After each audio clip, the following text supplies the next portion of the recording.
नमस्कार, अनादि TV MP के डिजिटल प्लेटफॉर्म पर आपका स्वागत है। मैं हूं आपके साथ पारुल। आज आपको मध्य प्रदेश की उन खबरों से रूबरू कराएंगे जो आपको जानना जरूरी है। इंदौर में मारपीट के मामले में जेल में बंद चिंटू चौकसे से पीसीसी चीफ जीतू पटवारी मिलने पहुंचे, जहां उन्होंने न्याय की लड़ाई सड़क पर लड़ने की बात कही। बात करेंगे दतिया की, जहां पीताम्बरा पीठ पहुंचे धीरेन्द्र शास्त्री ने मुर्शिदाबाद में हिंदुओं पर हो रहे अत्याचार पर दुख जताया है। साथ ही हिंदुओं के पलायन को दुर्भाग्यपूर्ण बताया है। वहीं उज्जैन में होने वाले महाकुंभ की भी बात करेंगे, क्योंकि कुंभ में शिप्रा नदी पर जलमार्ग बनाया जाएगा और क्या कुछ खास होगा ये भी बताएंगे। लेकिन उससे पहले कुछ और खबरों का रुख करते हैं। खबर इंदौर की, जहां एमजी रोड पर छोटा गणपति क्षेत्र में बनने वाले सब स्टेशन के खिलाफ विरोध शुरू हो गया है। मेट्रो प्रबंधन द्वारा 45 मकानों को हटाने की सूची जारी किए जाने के बाद स्थानीय रहवासी और दुकानदारों में नाराजगी का माहौल है। इसके विरोध में सुबह 10 बजे से छोटा गणपति मंदिर के बाहर धरना प्रदर्शन शुरू किया गया है।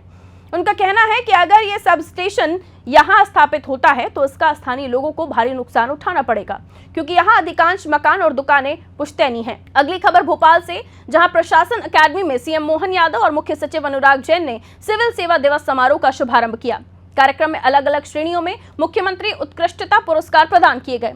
पिछले 2 साल के प्रदर्शन के आधार पर कार्यक्रम के दौरान 1.5 दर्जन से ज्यादा अधिकारियों कर्मचारियों को सीएम एक्सीलेंस अवार्ड से सम्मानित किया गया। वहीं ग्वालियर में अब तक की सबसे बड़ी डिजिटल ठगी का खुलासा हुआ है। उज्जैन के नागदा में बंधन बैंक के अफसर और कर्मचारियों ने फर्जी बैंक अकाउंट बनाए, जिनका इस्तेमाल ऑनलाइन ठगों ने धोखाधड़ी के लिए किया। इन बैंक कर्मचारियों ने जरूरतमंद लोगों को 1000 रुपए का लालच देकर उनके नाम पर अकाउंट खुलवाया और पासबुक और एटीएम कार्ड अपने पास रखे। नागदा, उज्जैन और रतलाम से 6 आरोपियों को गिरफ्तार किया गया है। करीब 3.25 करोड़ की ठगी के 10 लाख रुपए एक सब्जी वाले के खाते में आए थे। खबर मुरैना से, जहां चंबल नदी से हो रहे अवैध खनन का वीडियो सामने आते ही चिनौनी थाने के 2 आरक्षकों को एसपी ने निलंबित कर दिया। सोमवार को सामने आए वीडियो को इंदोखर घाट पर माफियाओं के लोगों से बात करने और खनन में सहयोग करने के संबंध में देखा जा रहा है। मामले में शक की सुई अब पुलिस के वरिष्ठ अधिकारियों के ऊपर है। घाट पिछले 8 दिन से पूरी तरह से बंद था। ऐसे में किसके कहने पर शुरू किया गया, ये बड़ा सवाल है। खबर श्योपुर से, जहां हसनपुर हवेली के ग्रामीणों ने सोमवार को कलेक्ट्रेट पहुंचकर शराब दुकान को हटाने की मांग की। महिलाओं ने कलेक्टर को ज्ञापन सौंपा। ग्रामीणों का कहना है कि मोहल्ले में देशी शराब का ठेका खुलने से क्षेत्र का माहौल खराब हो गया है। शराबी लोग गाली गलौज करते हैं, बच्चों पर भी इसका बुरा प्रभाव पड़ रहा है। वहीं विधायक बाबू जंडेल ने भी कलेक्टर से मुलाकात कर इस मुद्दे पर चर्चा की। कलेक्टर ने 3 दिन के भीतर दुकान हटाने का आश्वासन दिया है। अब बड़ी खबरों को विस्तार से जानते हैं। इंदौर में इन दिनों सियासी पारा हाई है। मारपीट मामले में सेंट्रल जेल में बंद कांग्रेस पार्षद और नेता प्रतिपक्ष चिंटू चौकसे से प्रदेश कांग्रेस प्रभारी हरीश चौधरी और पीसीसी चीफ ने मुलाकात की। उन्होंने चौकसे से कहा कि आपके साथ पूरा कांग्रेस परिवार है। हम न्याय की लड़ाई कानून के साथ साथ सड़क पर भी लड़ेंगे। आपको बता दें, रविवार रात कांग्रेस नेता दिग्विजय सिंह भी हॉस्पिटल में चिंटू चौकसे के भतीजे से मिलने पहुंचे थे। टैंकर विवाद में चौकसे के भतीजे को गंभीर चोटें आई हैं। सेंट्रल जेल में मुलाकात के बाद हरीश चौधरी ने मीडिया से कहा, चिंटू चौकसे के खिलाफ राजनीतिक द्वेष भावना के चलते मुकदमे दर्ज किए गए हैं। ऐसा ही माहौल पूरे मध्य प्रदेश में है। कांग्रेस परिवार चिंटू चौकसे के साथ खड़ा है। बीजेपी के नेता और पदाधिकारी जो कर रहे हैं वो पूरा प्रदेश देख रहा है।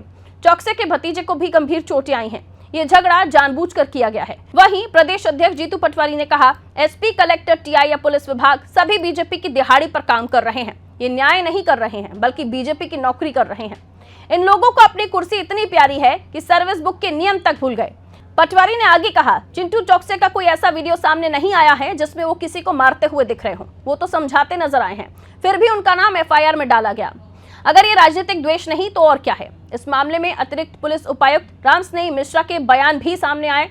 उन्होंने कहा, शनिवार रात कपिल पाठक और चिंटू चौकसे के बच्चों के बीच विवाद हुआ। ये थोड़ी ही देर में दोनों पक्षों के बीच झगड़े में बदल गया। मामले में देर रात कपिल पाठक की ओर से शिकायत भी दर्ज कराई गई। उन्होंने चौकसे द्वारा खुद पर फावड़े और लोहे की रॉड से प्राणघातक हमला करने का आरोप लगाया है। कपिल के सर में गंभीर चोटें आई हैं। मेडिकल रिपोर्ट से भी इसकी पुष्टि हुई है। वहीं दूसरे पक्ष के लोग भी घायल हुए हैं, लेकिन उन्होंने अब तक केस नहीं कराया। मामले में चिंटू चौकसे और सुभाष यादव को गिरफ्तार कर लिया गया है। कई अन्य आरोपी फरार हैं। वहीं शनिवार रात को हुई घटना के 3 वीडियो रविवार दोपहर को सोशल मीडिया पर वायरल हुए। इनमें आरोपी गाड़ियों में तोड़फोड़ करते नजर आए। वो गाली गलौज भी कर रहे थे। पाठक के घर से बच्चों के रोने की आवाज भी आ रही थी। कुछ लोग उन्हें समझाने की कोशिश करते नजर आ रहे हैं। एक वीडियो में कपिल पाठक को बाइक पर बैठाकर ले जाया जा रहा है। परिवार की महिलाएं कपिल को देखकर रो रही हैं। पुलिस इनकी जांच कर रही है। इंदौर नगर निगम में नेता प्रतिपक्ष चिंटू चौकसे और बीजेपी कार्यकर्ता कपिल पाठक के बीच विवाद के बाद इलाके में सन्नाटा पसरा हुआ है। सुकलिया क्षेत्र की पूरी गली रविवार को सुनसान थी। लोग अपने अपने घरों में ही रहे। कपिल पाठक के घर के बाहर एक टूटी कार खड़ी थी, जिसके कांच सड़क पर बिखरे हुए थे। घर के मेन गेट और अंदर लगे चैनल गेट पर ताले थे। पूरे विवाद पर अब सियासत हावी है, लेकिन जिस तरह से कार्रवाई हुई उसे कांग्रेस ने साजिश करार दिया है। अब एक और अहम खबर दतिया से, जहां बागेश्वर धाम के पीठाधीश्वर धीरेन्द्र कृष्ण शास्त्री ने श्री पीताम्बरा पीठ में मां बगलामुखी के दर्शन किए। उन्होंने वनखंडेश्वर महादेव का अभिषेक भी किया और धुमावती माता को दंडवत प्रणाम भी किया। उनके आगमन की खबर सुनकर सैकड़ों श्रद्धालु मंदिर पहुंच गए। धीरेन्द्र शास्त्री ने मीडिया से बातचीत में पश्चिम बंगाल की स्थिति पर चिंता जताई। उन्होंने कहा, मुर्शिदाबाद के हिंदुओं का पलायन रुके, इसके लिए मां भगवती से प्रार्थना की है। उन्होंने आगे कहा, हिंदुओं का अपने ही देश में घर छोड़कर भागना दुर्भाग्यपूर्ण है। शास्त्री बोले, हिंदू पलायन ना करें, एकजुट रहें। पीठाधीश्वर ने कहा कि बांग्लादेश में हिंदुओं पर हुए अत्याचार अब भारत में दोहराए जा रहे हैं। ऐसे में हिंदुओं से एकजुटता की अपील उन्होंने की है। उनका कहना था कि अगर हिंदू अभी नहीं जागे तो बिखर जाएंगे। दर्शन के बाद ग्वालियर रवाना हुए धीरेन्द्र कृष्ण शास्त्री झांसी से सड़क मार्ग द्वारा दतिया पहुंचे थे। वो सुबह करीब 11:15 पर पीताम्बरा पीठ पहुंचे और दर्शन के बाद ग्वालियर के लिए रवाना हो गए। धीरेन्द्र शास्त्री की चिंता अपनी जगह सही भी है। जिस तरह से बंगाल में हिंदुओं पर हमले किए जा रहे हैं वो चिंता का विषय है। मुर्शिदाबाद में हिंदुओं पर हो रहे हमले ने सारी सीमाएं लांघ दी हैं। वक्फ कानून के लागू होने के बाद से ही वहां के हालात बेकाबू हैं। वहां के हालात को लेकर ठोस कदम उठाए जाने की जरूरत है, लेकिन इस पर सियासत भी हो रही है, जो कि सही नहीं है। अब खबर उज्जैन से, जहां उज्जैन कुंभ में शिप्रा नदी पर जल मार्ग बनाया जाएगा। ये घोषणा सीएम मोहन यादव ने की है। दरअसल सीएम मोहन यादव ने उज्जैन के रामघाट पर जल गंगा संवर्धन अभियान में हिस्सा लिया। इस दौरान उन्होंने रामघाट पर सफाई की, साथ ही शिप्रा में डुबकी भी लगाई। सीएम ने रामघाट पर सफाई कर्मियों और पंचकोशी यात्रियों का स्वागत करते हुए कहा कि आने वाले कुंभ में उज्जैन में शिप्रा नदी के अलग अलग भागों में लोग नौकायन कर एक जगह से दूसरी जगह जा सकेंगे। इसके लिए जलमार्ग बनाया जा रहा है। इतना ही नहीं, सीएम ने कहा कि सिद्धनाथ से त्रिवेणी तक 29 किलोमीटर के नए घाट तैयार होंगे। पहले से 6 किलोमीटर के घाट बने हुए हैं। इस तरह से कुंभ में आने वाले श्रद्धालुओं को 35 किलोमीटर के घाट उपलब्ध होंगे। कुंभ में हर घाट राम घाट होगा। श्रद्धालु कहीं भी स्नान करेंगे, उन्हें उतना ही पुण्य मिलेगा। इस बार कुंभ में जलमार्ग बनाने जा रहे हैं। शनि मंदिर से रामघाट, गौ घाट से लालपुर, मंगलनाथ से रामघाट तक नौकायन से लोग आना जाना कर सकेंगे। सीएम ने कहा, शिप्रा नदी के किनारे पंचकोशी परिक्रमा की एक पुरानी परंपरा रही है। हर साल हजारों लाखों लोग यहां आकर परिक्रमा करते हैं। इस परिक्रमा की शुरुआत में श्रद्धालु जब यहां स्नान करेंगे तो घाट पर स्वच्छता और जल की शुद्धता का विशेष ध्यान रखा जाएगा।